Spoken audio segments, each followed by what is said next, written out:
Breaking news ఇప్పుడిప్పుడే ఒక నిర్ణయాలైతే తీసుకురావడం జరిగింది. ప్రభుత్వం హెచ్చరికలను కూడా జారీ చేయడం జరిగింది.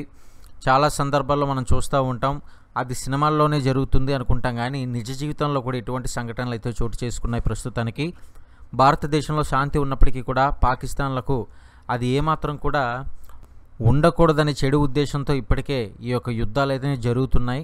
మరి మనందరికీ తెలుసు, ఎంత శాంతి చేకూర్చాలనుకున్నా కూడా అక్కడ పాకిస్తాన్ మాత్రం మూర్ఖంగా ప్రవర్తిస్తున్నారు. మరి ఇందులో భాగంగానే ఈ యుద్ధాలకైతే కారణం.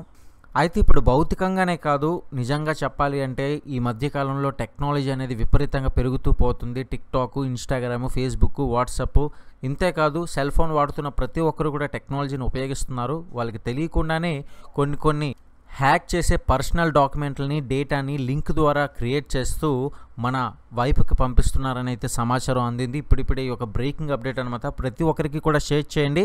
ఎంతైనా ఉపయోగపడింది అనుకున్నట్లయితే, ఖచ్చితంగా యూజ్ అయింది అనుకున్నట్లయితే లైక్ చేయడం మాత్రం మర్చిపోకండి ఫ్రెండ్స్. ఎందుకంటే మీరు లైక్ చేస్తే మీకు కాకపోయినా ఇతర వారికైనా ఇది ఎంతగానో ఉపయోగపడే వీడియో అవకాశంగా మారచ్చు. మరి కాబట్టి లైక్ అండ్ షేర్ చేయడం మాత్రం మర్చిపోకండి. ప్రతి ఒక్క అప్డేట్స్ని ఫాలో అవ్వండి. ఇకపోతే ఈ యొక్క లింక్ అండ్ డాక్యుమెంట్ ద్వారా ఎక్కువగా ఇన్స్టాగ్రామ్, వాట్సాప్ ఇలాంటి సోషల్ మీడియా ప్లాట్ఫామ్స్లో ఎక్కువగా క్రియేట్ అవుతూ ఉంటాయి. కొన్ని సందర్భాల్లో పాపప్లో కూడా రావచ్చు, కొన్ని సందర్భాల్లో టెక్స్ట్ రూపంలో కూడా మొబైల్కి అయితే వస్తుందని అంటున్నారు. మరి ఏదేమైనా సరే ఈ యొక్క ఫైల్ని డ్యాన్స్ ఆఫ్ ది హిల్లర్ అని కూడా పిలుస్తూ ఉన్నారు. ఏది ఏమైనా సరే మొత్తానికి మాత్రం వీలైనంత వరకు కూడా సోషల్ మీడియా ప్లాట్ఫామ్స్ పరంగా కూడా మీరు జాగ్రత్తగా ఉండాలి అంటూ మరి అధికారులు అయితే హెచ్చరిస్తున్నారు.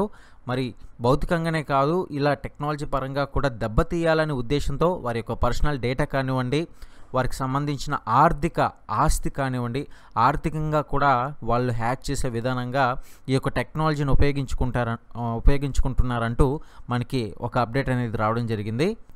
ఇప్పటికే ఈ యొక్క దాడుల వల్ల ఢిల్లీపై, అదేవిధంగా హైదరాబాదు, విశాఖపట్నంపై అయితే అలర్ట్ అనేది రావడం జరిగింది. ముఖ్యంగా ఢిల్లీపై అయితే హై అలర్ట్ అనేది వచ్చింది.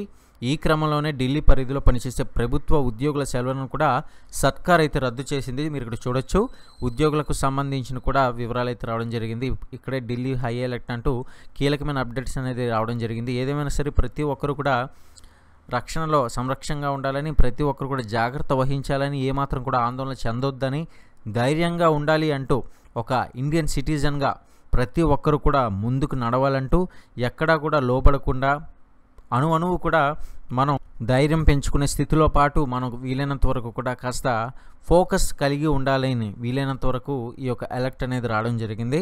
మరి ఢిల్లీలో కూడా చాలామంది ఉద్యోగులకైతే సెలవులు అనేది బంద్ చేయడం జరిగింది. మరి ఏదేమైనా సరే పరిస్థితులు అయితే చూస్తూ ఉన్నాం కదా. మరి ఇటువంటి పరిస్థితులు కేవలం భౌతికంగా అంటే ఫిజికల్గానే కాదు, ఆన్లైన్ ద్వారా కూడా జరుగుతుంది. కాబట్టి ఈ యొక్క అలర్ట్ అనేది మన ముందుకు రావడం జరిగింది.